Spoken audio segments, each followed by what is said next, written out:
আপনি যদি সিংহ লগ্নের জাতক বা জাতিকা হন, আমার এই ছোট্ট কথাগুলো শুনুন, আশা করি আপনার কাজে লাগবে। প্রথমেই বলবো আপনাকে গ্রাস করে কে, সেটা হলো রাহু। তো রাহু কি? রাহু হচ্ছে চা। আপনি চা খাবেন না, মানে চায়ের নেশা আপনার পক্ষে একদমই ভালো না।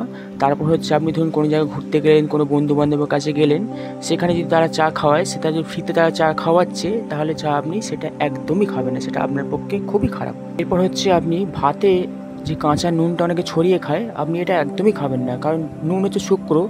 তো আপনি যদি নুন খান, তো আপনার রবিকে কমজোরি করে দেবে। আপনাদের বলবো আপনারা সূর্য উদয়ের আগে ঘুম থেকে ওঠার চেষ্টা করুন, নিয়মিত রুটিন মেনটেন করে কাজ করার চেষ্টা করুন।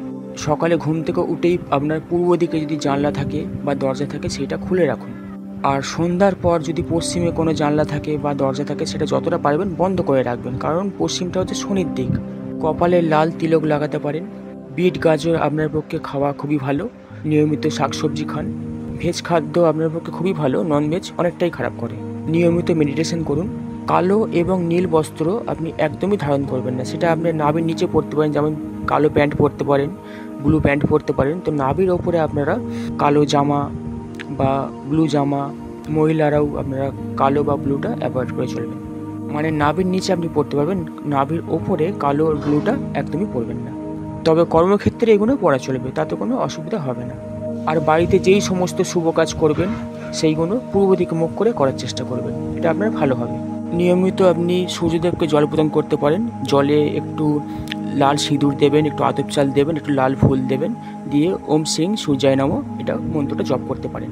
আর আপনার যখন বুঝবেন যে আমার খারাপ সময় চলছে বা খারাপ সময় আসছে, তখন আপনি মঙ্গলের সাহায্য নিতে পারেন, কারণ আপনি হচ্ছেন রাজা আর মঙ্গল হচ্ছে আপনার সেনাপতি। যখনই আপনি সেনাপতিকে কাছে নেবেন, তাহলে আপনার একটা পাওয়ার বাড়বে, আপনার সেই কঠিন পরিস্থিতি থেকে আপনি বেরিয়ে আসতে পারবেন। তার জন্য আপনি যখনই আপনার খারাপ সময় আসবে, তখন আপনি হনুমান মন্দিরে গিয়ে বা বজরংবলী মন্দিরে গিয়ে আপনি মেটে কালার বা কমলা কালার যে সিঁদুরটা, সেটা আপনি কপালে রোজ লাগাতে পারেন।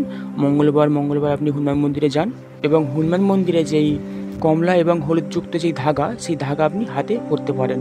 লালটা হচ্ছে মঙ্গল আর হলুদটা হচ্ছে গুরু।